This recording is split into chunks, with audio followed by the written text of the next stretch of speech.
إن الحمد لله والصلاة والسلام على من لا نبي بعد أما بعد فأعوذ بالله من الشيطان الرجيم بسم الله الرحمن الرحيم لن ينال الله لحومها ولا دماؤها ولكن يناله التقوى منكم۔ معزز سامعین و سامعات، خوشیوں بھرا یہ عید الاضحیٰ کا دن نبی اکرم صلی اللہ علیہ وسلم اور جد الانبیاء سیدنا جناب ابراہیم علیہ السلام کی سنت پہ عمل کرتے ہوئے تمام مسلمان اس دن اللہ رب العزت کی رضا کے لیے اپنے اپنے جانور اللہ کی راہ میں قربان کرتے ہیں۔ اللہ رب العزت نے ارشاد فرمایا لن ینال اللہ لحومها ولا دماؤها، کہ اللہ رب العزت کو نہ ہی تمہاری قربانیوں کا گوشت پہنچتا ہے، ولا دماؤها، اور نہ ہی خون پہنچتا ہے، وَلَٰكِن يَنَالُهُ التَّقْوَىٰ مِنْكُمْ، جو چیز اللہ رب العزت کی طرف جاتی ہے وہ صرف تقویٰ ہے۔ انسان کے اندر جتنا تقویٰ اور پرہیزگاری ہوگی اتنا ہی وہ اجر کثیر کا مستحق ہوگا۔ اور دوسرے مقام پہ اللہ پاک نے ارشاد فرمایا کہ اِنَّ صَلَاتِي وَنُسُكِي وَمَحْيَايَ وَمَمَاتِي للہ رب العالمین، کہ اے محبوب پیغمبر ان کو اعلان کر کے بتا دیجئے کہ ان صلاتی و نسکی، کہ میری نماز اور میری قربانی، ومحیایا و مماتی، میرا مرنا اور میرا جینا، للہ رب العالمین، وہ اللہ کے لیے ہے جو تمام جہانوں کو پالنے والا ہے۔ یعنی قربانی میں صرف تقوی اور اخلاص اللہ کو مقصود ہے۔ جس بندے میں جس قدر تقوی ہوگا اتنا ہی اس بندے کو اجر ملے گا۔ اور دوسرے نمبر پہ اللہ نے فرمایا کہ یہ قربانی خالص اللہ کے لیے، قربانی کا مقصد صرف اللہ کی رضا ہے، نہ اللہ تعالیٰ کو ہمارے گوشت کی ضرورت اور نہ ہی اللہ تعالیٰ کو ان قربانیوں کے خون کی ضرورت۔ وَلَٰكِن يَنَالُهُ التَّقْوَىٰ مِنْكُمْ، جو چیز اللہ رب العزت نے مانگی ہے وہ تقویٰ ہے، کہ ہر انسان تقویٰ اختیار کرے۔ اور نبی اکرم صلی اللہ علیہ وسلم نے ارشاد فرمایا کہ التقویٰ ہاں ہونا، تقویٰ یہاں سینے میں ہوتا ہے، وَيُشِيرُ إِلَىٰ صَدْرِهِ 3 مرات، اور آپ نے 3 دفعہ اپنے سینے کی طرف اشارہ فرمایا کہ جس بندے کا دل اللہ کے خوف سے جتنا ڈر گیا، فرمایا وہ بندہ اتنا ہی متقی ہے۔ ان قربانیوں کا مقصد صرف تقوی اختیار کرنا اور اس قربانی کو صرف اللہ کی رضا کے لیے کرنا، ریاکاری مقصود نہیں، صرف اخلاص مقصود ہے کہ ان صلاتی و نسکی و محیایا و مماتی للہ رب العالمین، کہ یہ قربانی خالص اللہ کی رضا کے لیے ہو، لا شریک لہ و بذالک امرت، فرمایا اس قربانی میں کسی کو شریک نہیں بنانا، یعنی ریاکاری نہیں کرنی، کسی کا دکھلاوا مقصود نہیں، جو قربانی کرے وہ خالص اللہ کی رضا کے لیے کرے۔ اور نبی اکرم صلی اللہ علیہ وسلم نے قربانی کے چند آداب بھی ہمارے سامنے ذکر فرمائے۔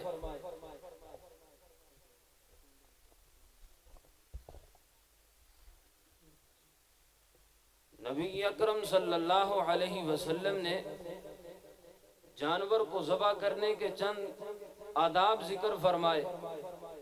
سب سے پہلے نبی اکرم صلی اللہ علیہ وسلم نے ارشاد فرمایا کہ جس بندے نے عید کی نماز پڑھنے کے بعد جانور کو ذبح کیا تو اس نے قربانی کی اور جس نے عید پڑھنے سے پہلے ہی چھری چلا دی تو فرمایا وہ عام گوشت ہے۔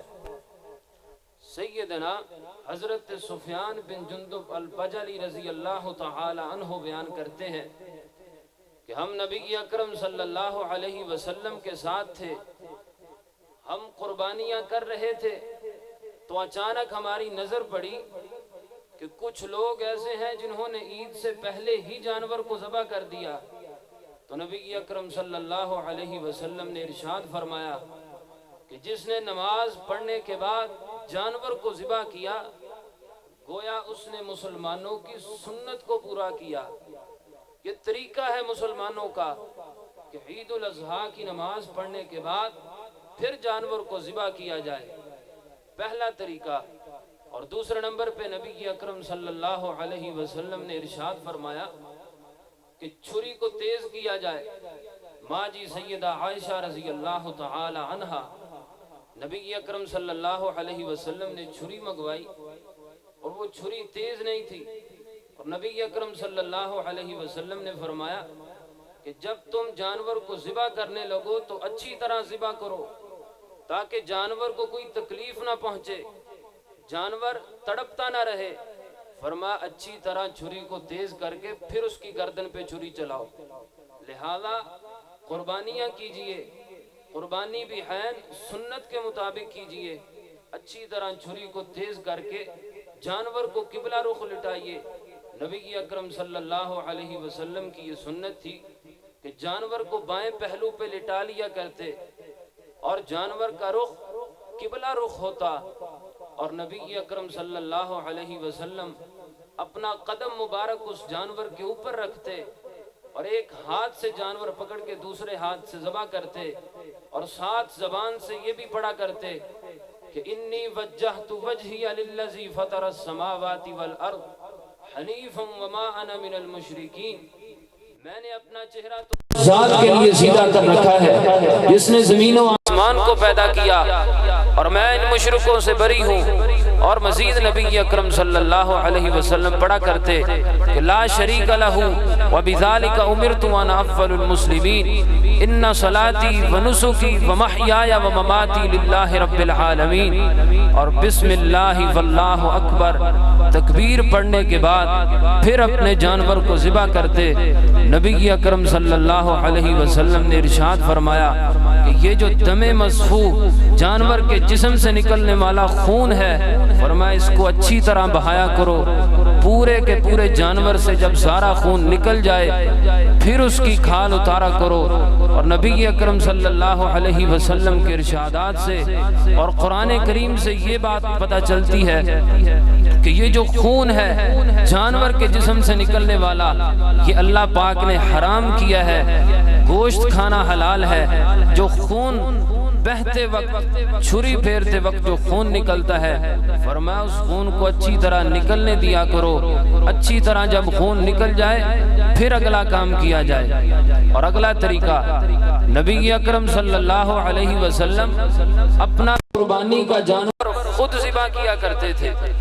سیدنا حضرت ابو موسیٰ اشعری رضی اللہ تعالی عنہ صحابی رسول ہیں، بیان کرتے ہیں کہ میں اپنی بیٹیوں کو خود حکم دیا کرتا تھا کہ وہ اپنے قربانی کے جانور خود ذبح کریں، مرد تو مرد، عورتیں بھی اپنے ہاتھوں سے اپنے قربانی کے جانور ذبح کریں۔ یہ نبی اکرم صلی اللہ علیہ وسلم کی سنت ہے، اور آپ خود اپنا جانور ذبح کیا کرتے۔ اور نبی اکرم صلی اللہ علیہ وسلم سے ایک دن پوچھا گیا کہ ایسی عورت جس نے پتھر کے ساتھ اپنے جانور کو ذبح کیا، نوکدار پتھر کو جانور کی گردن پہ جلایا، نبی اکرم صلی اللہ علیہ وسلم سے پوچھا گیا کیا ایسے جانور کا کھانا حلال ہے؟ تو نبی اکرم صلی اللہ علیہ وسلم نے فرمایا کہ اس کا ذبیحہ حلال ہے، کھایا جا سکتا ہے۔ لہذا پتہ چلا جس چیز کے ساتھ آپ جانور کو ذبح کریں اس کو تیز کریں، اپنے ہاتھ کے ساتھ جانور کو ذبح کریں، بسم اللہ واللہ اکبر تکبیر پڑھنے کے بعد پھر اپنا جانور ذبح کریں۔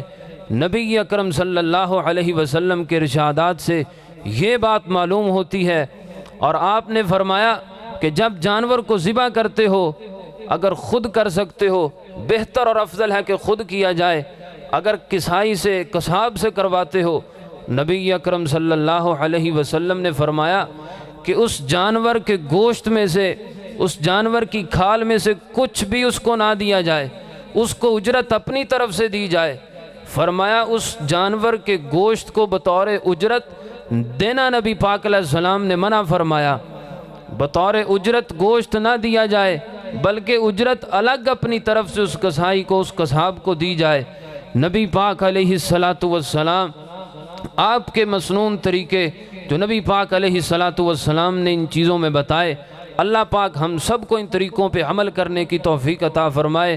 اور جو ضروری بات فرمایا، افضل ایام الدنیا ایام العشر، کہ دنیا کے افضل ترین دن ان عشرے کے دن ہیں، یکم ذی الحجہ سے لے کر 13 ذی الحجہ تک نبی پاک صلی اللہ علیہ وسلم تکبیرات کا اہتمام کیا کرتے۔ نبی پاک علیہ السلام با آواز بلند تکبیریں پڑھا کرتے، اللہ اکبر لا الہ الا اللہ واللہ اکبر، اللہ اکبر وللہ الحمد، اللہ اکبر کبیرہ والحمد للہ کثیرہ وسبحان اللہ بکرۃ واصیلا، اللہ اکبر اللہ اکبر وللہ الحمد، اللہ اکبر واجل۔ یہ تکبیرات کے الفاظ جو مسنون الفاظ نبی اکرم صلی اللہ علیہ وسلم نے ذکر فرمائے، ان تکبیرات کو اپنا معمول بنائیے، آتے جاتے وقت ان تکبیرات کا اہتمام کیجئے، اور عید کا موقع جس راستے کو آپ اختیار کر کے آئے واپسی پہ وہ راستہ تبدیل کیا جائے۔ اس کی حکمت جو محدثین نے ذکر فرمائی کہ آپ آتے جاتے راستہ تبدیل کریں، اس کا مقصد یہ ہے کہ آپ جس راستے سے آئے ان کو بھی ملیں، جس راستے سے واپس جا رہے ان کو بھی عید کی دعائیں دیں، ان کو بھی اپنی دعائیں میں شامل کریں۔ تقبل اللہ منا ومنکم صالح الاعمال، کہ جن جن لوگوں سے آپ ملتے جائیں ان کو یہ طریقہ، ان کو یہ دعا دیتے جائیں۔ نبی پاک صلی اللہ علیہ وسلم نے فرمایا کہ ان موقعوں پہ غرباء اور مساکین کا بھی خیال رکھا جائے۔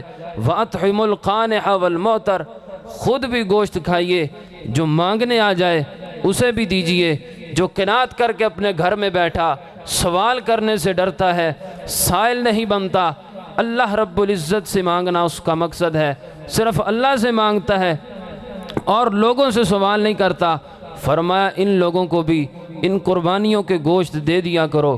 اور نبی اکرم صلی اللہ علیہ وسلم خود جانور ذبح کرتے، اگر قربانیاں زیادہ ہوتی تو صحابہ کرام میں تقسیم کر دیا کرتے۔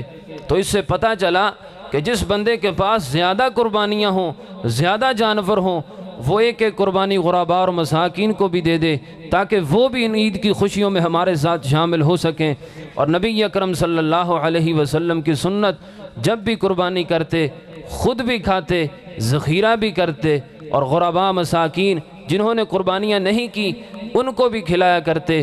اللہ پاک ہم سب کو ان چیزوں پہ عمل کرنے کی توفیق عطا فرمائے۔ وآخر دعوانا ان الحمد للہ رب العالمین۔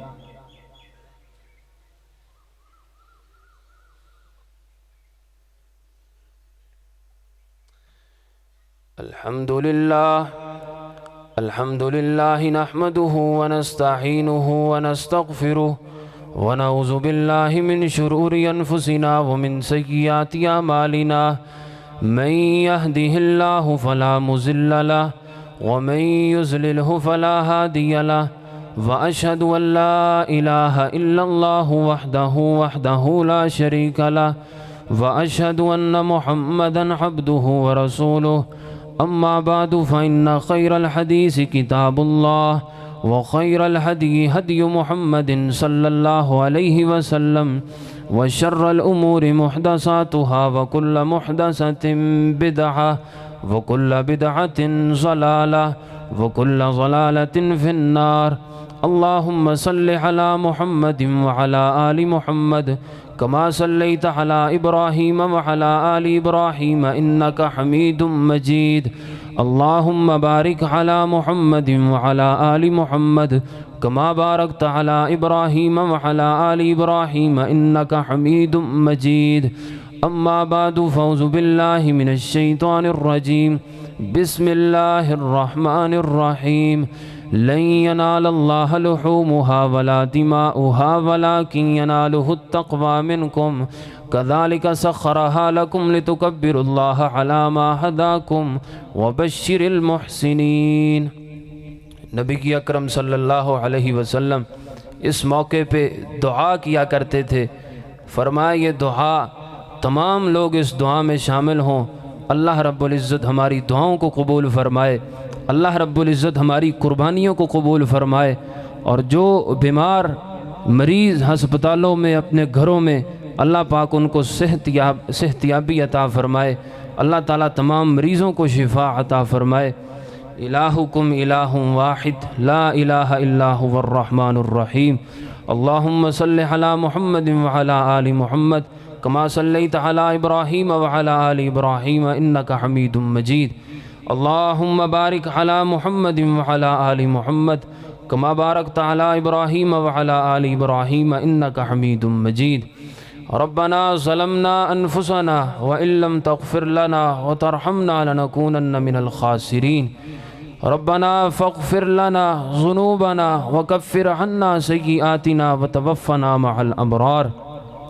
ربنا اغفر لنا ولإخواننا الذين سبقونا بالإيمان ولا تجعل في قلوبنا غلا للذين آمنوا ربنا إنك رؤوف رحيم۔ اللهم اغفر لنا وللمسلمين والمسلمات والمؤمنين والمؤمنات الأحياء منهم والأموات۔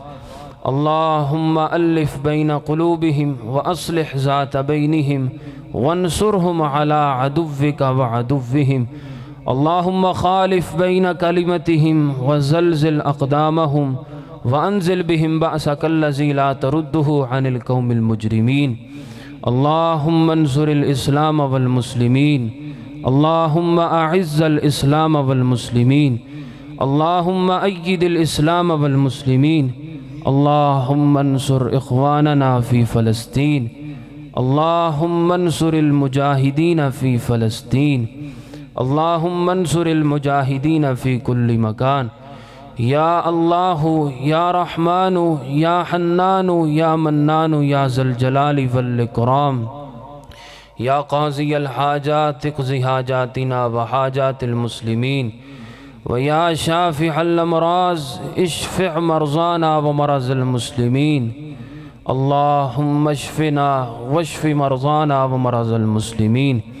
اللہم اشفنا شفاء کاملا عاجلا شفاء لا یغادر سقما، اذهب البأس رب الناس واشفی فأنت شافی، لا شفاء الا شفاؤک شفاء لا یغادر سقما۔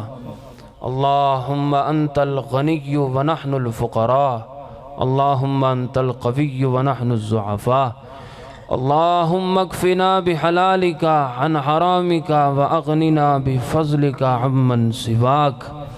اللہم وفقنا لما تحب وترضى، یا مقلب القلوب ثبت قلوبنا على طاعتک، ویا مصرف القلوب صرف قلوبنا الى دینک۔